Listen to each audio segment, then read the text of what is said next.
अच्छा यूट्यूब पर देख लो झूठो बोलल जाला।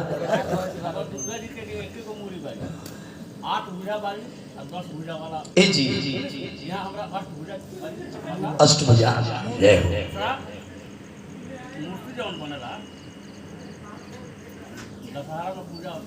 अच्छा अच्छा हाँ प्रतिमा 10 भुजा कहीं कहीं 18 भुजा भी होला। हाँ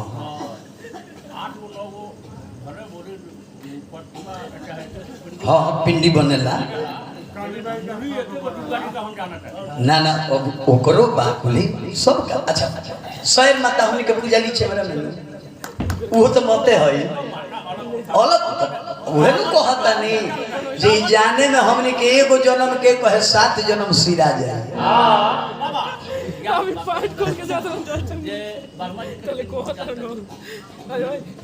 तीन गो ना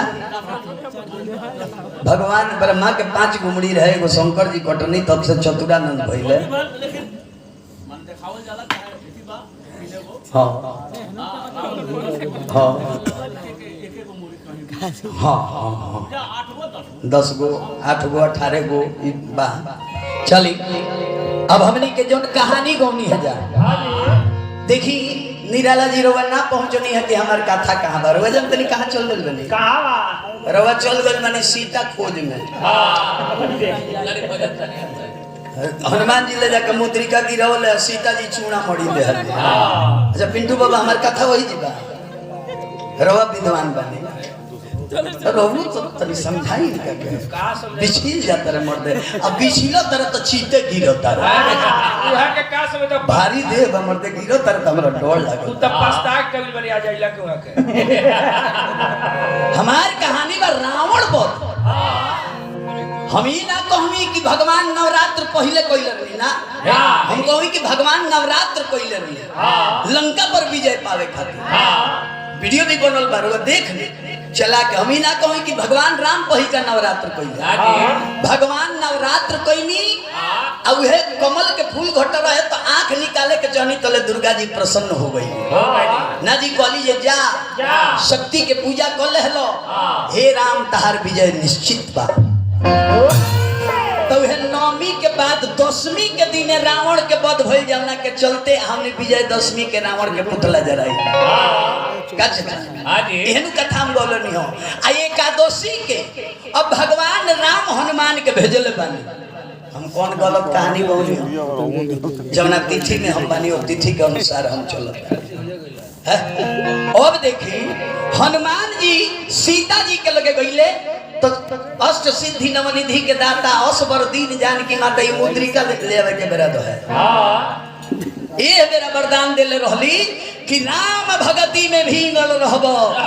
देत बानी है वरदान आ दास गईत्री तट पर तोह पर रहिहन गौतम तूफान हनुमान गा दे दी तोहरा के। अब 2 मिनट तन ध्यान दे यहाँ के रम करम के लगे गइल बनी वो कथा गाए वो कहानियां गाए लेकिन हम कहानी तनी से हम अपन आगे बढ़ा देता नहीं। अब हनुमान जी जाके भगवान श्री राम से गुड़वे पकीर गइल बनी आ कहतनी कि हे प्रभु अगर माता के रउआ बिहने ना बोलाई तो अब बुझाता जे माई सीता से भेंट ना। हनुमान जी श्री राम से कहता अरे बिहने निकल जाई अरे जाना तो अका होई देखे तारा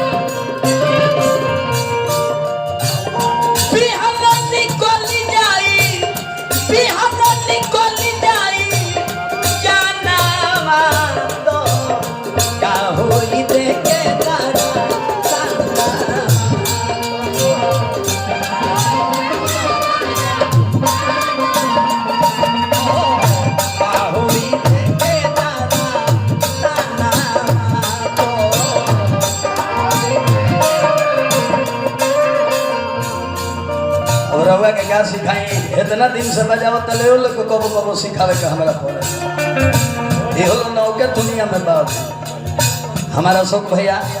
लाख लाख पुरस्कार देनी शुभकामना बा। हनुमान जी कहतनी कि हे प्रभु आँखिया से देखनी करे जावा के भैया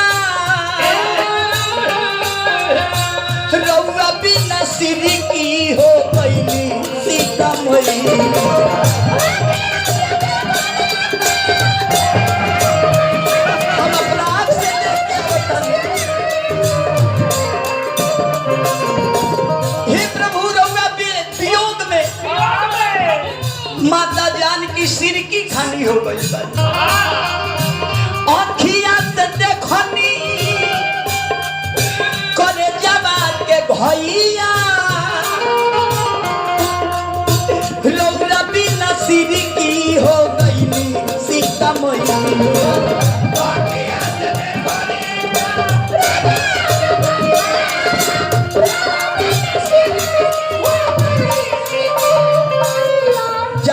कैसे प्रभु पानी बिना सूखे रे जैसे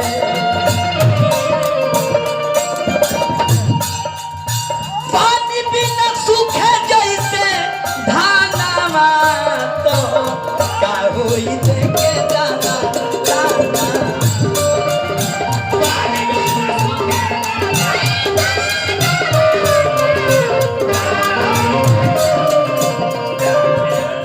प्रभु लेट मत करी अगर लेट करब तो माई से भेंट ना होई हे दया निधि अरजई है मेरी जल्दी बोला ली अब मत करी दे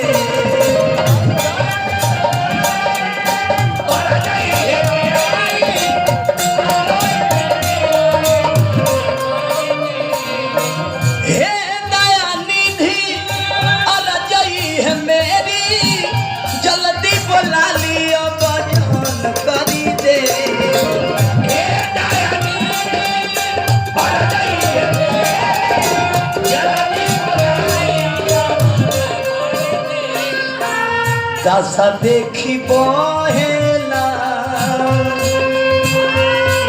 ए रघुबो दाया देखी दासा देखी बरसे नयना तो का होई देखे दाना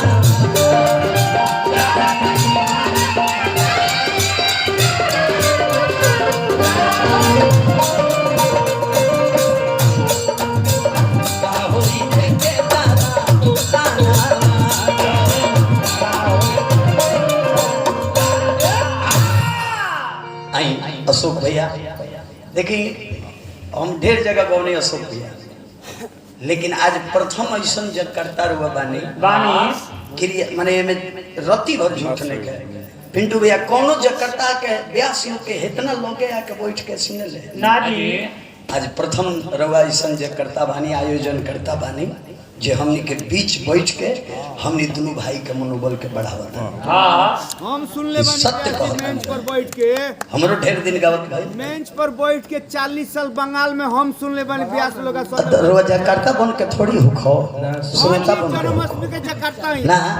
हम जकार्ता के बात करता नहीं आज प्रथम जकार्ता बानी जे हमनी के मंच पर बैठ के 40 साल सबे तो सुनते बा अरे चाचा राव तो उम्र बहुत ज्यादा भइल 60 साल हो गइल केमो अभिले जियता राव माने कीर्तन सुन ना ना रहुआ कहानी ऊपर कहानी ना जी ताई अब है भगवान केकरा के भेजनी केकरा के हनुमान के ना भगवान विभीषण के बोलो कौन की विभीषण जी सर जी अब राउर उत्तरदायी तुम बा कि जगत जननी के अब आदर सही रवा हमारा समक्ष लेके आई अब विभीषण जी गईले जाके माता के पैर पर गिर के प्रणाम कइले कहली कि माता प्रभु के बुलाहट बा। अब है सुंदर डोली बनल, मैया सीता ऊपर सवार भइली। अब है डोली भगवान श्री राम के लगे जब पहुंचल, भगवान कहनी कि लक्ष्मण सीता के आगे वाला कार्यक्रम कही जाओ,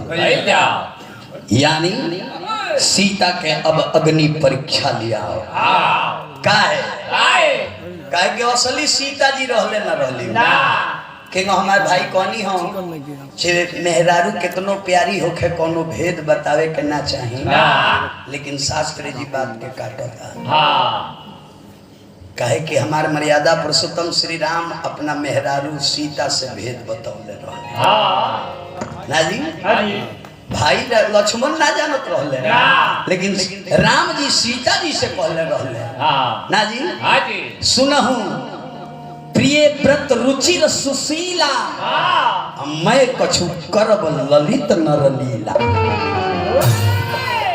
जौना बेरा सोना के हिरना बन के ना जी मारिच गई रहे,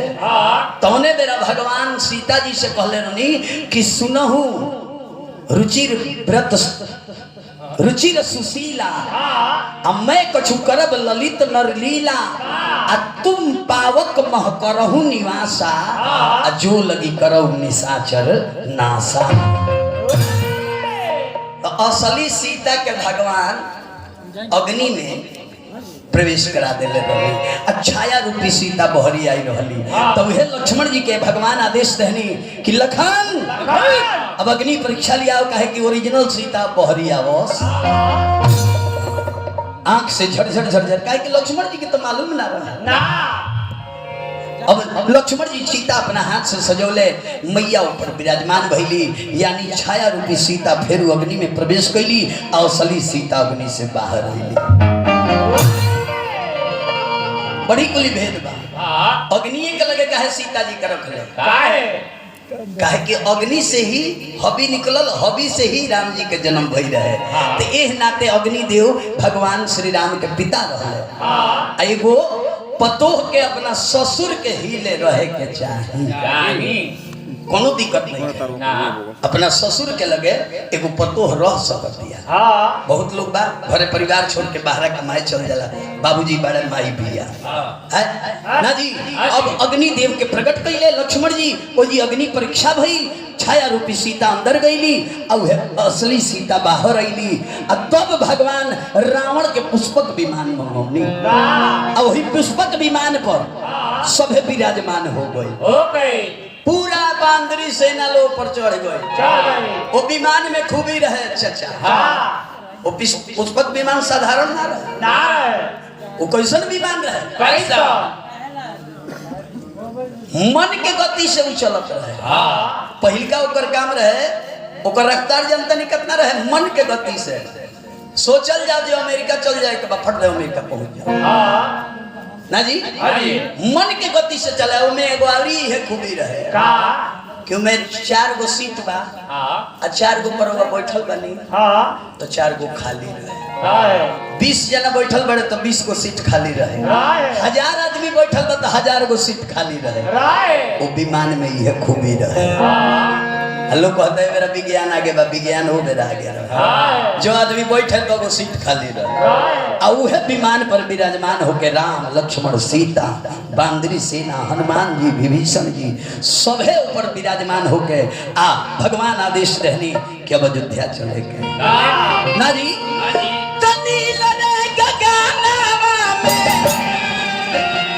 अरे उड़ल बापी मानवा, अब भगवान सीता से कहता नहीं कि देखो हो सीता जी, अरे देखो हो सीता जी, इहो रण माए जाना।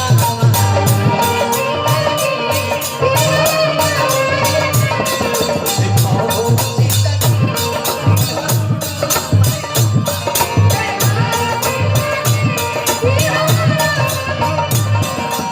भगवान सीता के देखा तनी कि देखई है रण मैदान हो।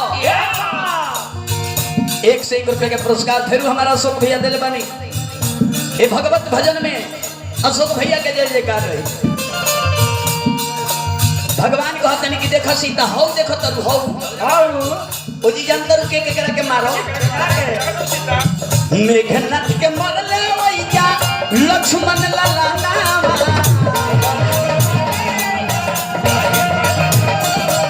देखी बड़प्पन काथी के कहल जाला पिंटू बाबा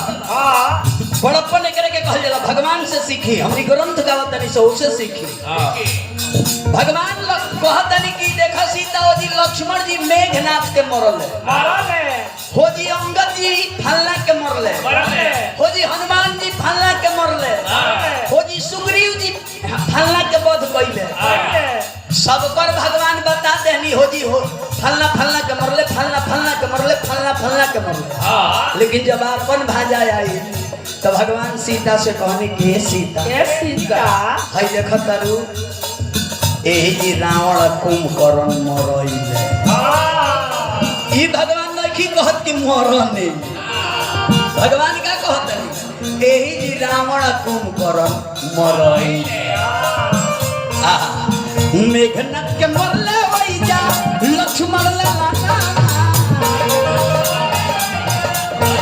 ए सीता होई जा मराई रहले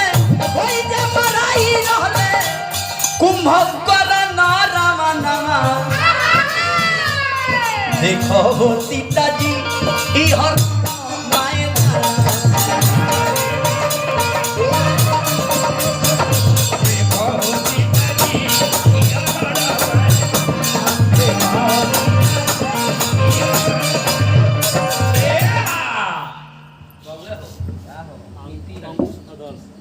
अंकुश आदर्श दुगो बबुआ बालू ना चली राव हेलो ना तुम मेरा रुके हां माने दोनों आदमी के आई कहबे कोई माता पिता के संयोग से संतान के प्राप्ति होला आदर्श बाबू आयुष बाबू दोनों आदमी के तरफ से 51 रुपया भगवान के दरबार में आइल बा 51 लाख के बरोबर बा शुभकामना बा आशीर्वाद बबुआ लोग के हम दे खूब पढ़े लिखे शिक्षित बनी लो अपना माता पिता के गौरव के ऊंचा उठाई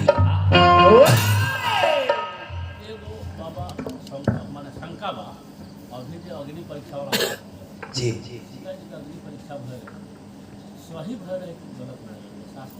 आ जाई अब भगवान जब विमान पर सवार होकर चलनी तो एक दिन रह गई रहे 14 वर्ष में ना जी एक दिन कम रहे अयोध्या जाए में लेकिन भगवान सोचता नहीं कि एक दिन कम बा अगर आज हम अयोध्या में ना गईनी तो हमरा वियोग में हमार भाई भरत रो रो के प्राण त्याग दिए ना जी ए बतिया के तुलसी बाबा भी लिखले बानी रामचरितमानस में कि नहाए का दिन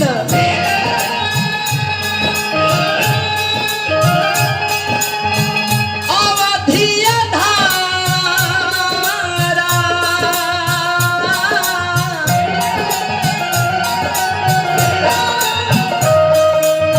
मन समझत दुख भयो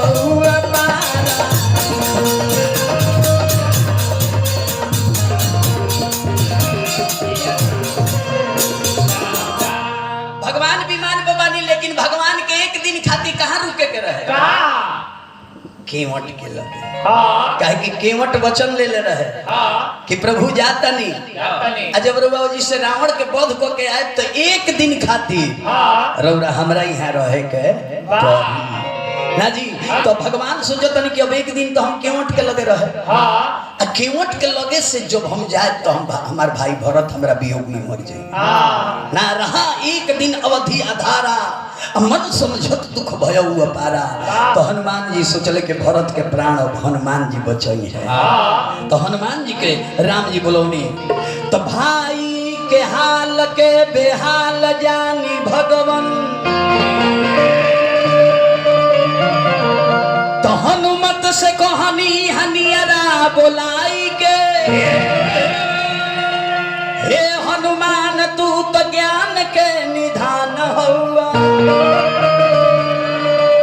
अब भरत से कही हो अयोध्या में जाएंगे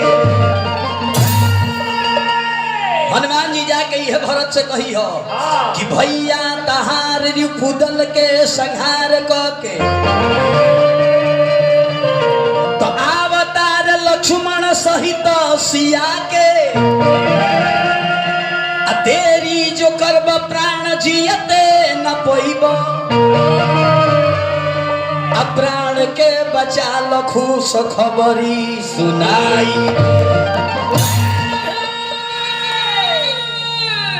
हमरा रवा कहता नहीं जो हम सोचनी है बाबा कुछ नया गायक हमरा आशा नहीं है कि रोए कहानी केहू से सुन ले हो हम अपन विचार कहत हाँ जी अब भले राहु